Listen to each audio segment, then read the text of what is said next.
Hi, my name is Jana, and I'm the organizer of the Stop the Yulin Festival and End the Dog and Cat Meat Trade protest rallies held in Toronto, Ontario, Canada. For the last 4 years, I held the rally in front of the Chinese consulate. This year, due to COVID-19, I've organized the virtual protests on June 13th and June 21st, 2020.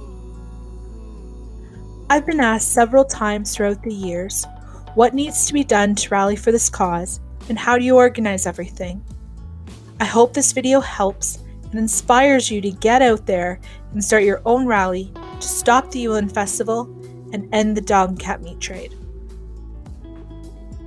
I began organizing my first protest rally 5 years ago. I started from scratch as I had never done anything like this or even attended a protest before. All I knew about them was what I'd seen on TV and movies or read about in the news. The main things you're going to need is passion, patience, and commitment. And know that knowledge is power. It is critical to do your research. You will need to make sure you know the laws in your community, city, and country about what you're allowed to do and not to do when it comes to protesting, rallying, and marching. You will also need to know where you're allowed to post posters or hand out flyers and information. For instance, in Canada, there are bylaws we have to follow about where we can hand out flyers and post them. In order for us to be able to hold a protest, we're also required to fill out paperwork with the police. It's called a notice of demonstration.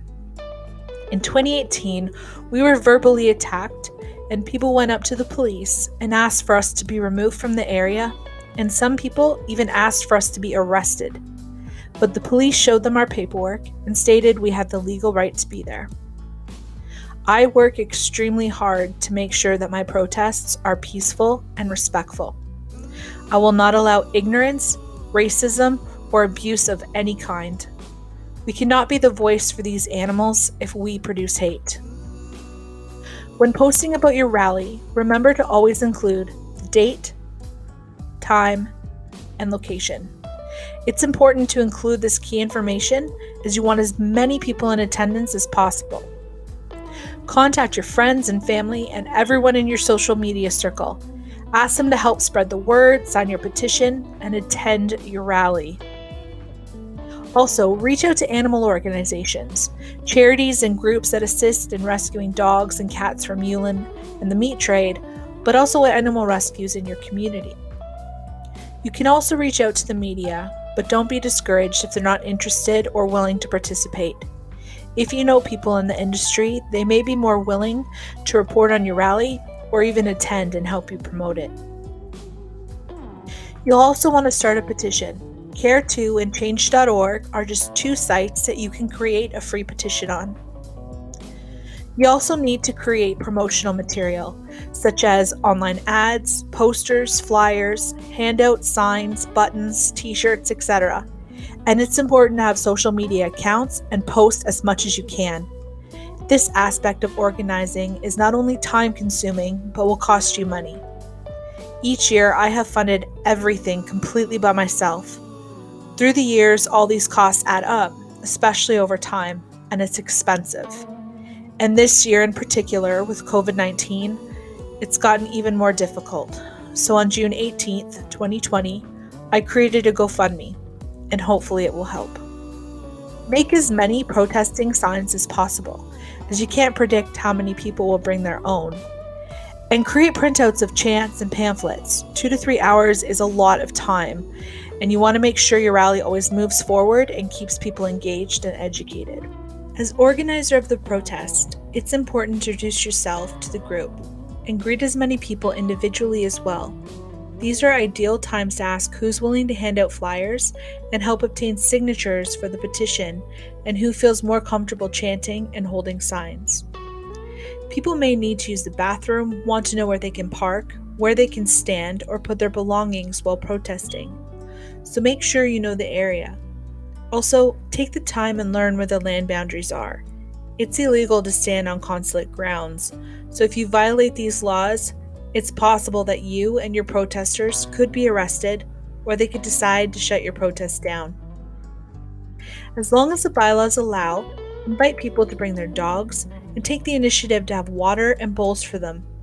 I also try and bring a cooler with water and apples for the protesters.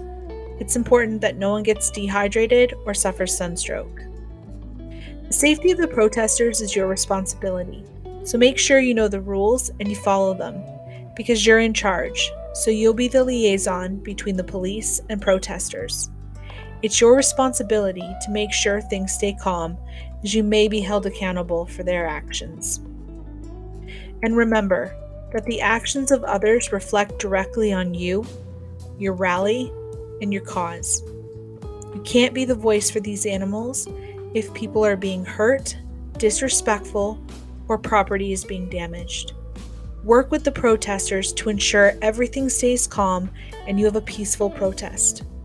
Bring a camera with you and take your own pictures. If possible, ask a friend to also take pictures and videos. It's good to have a record of the rally, and you can use the photos to post on your social media sites and forward to the press. I'm a very shy and quiet person, and I suffer from severe anxiety, so organizing a protest rally, to say the least, is outside my comfort zone. But I just try my best to push through it and learn as I go. The most important thing is to do your best and remember the animals. That's why you're doing this. You're trying to help the dogs and cats, and when you think you can't do it anymore, just remember what they're going through and trust me. You can work all day and all night until everything you need to do is accomplished. Because unlike us, they don't have the luxury of tomorrow.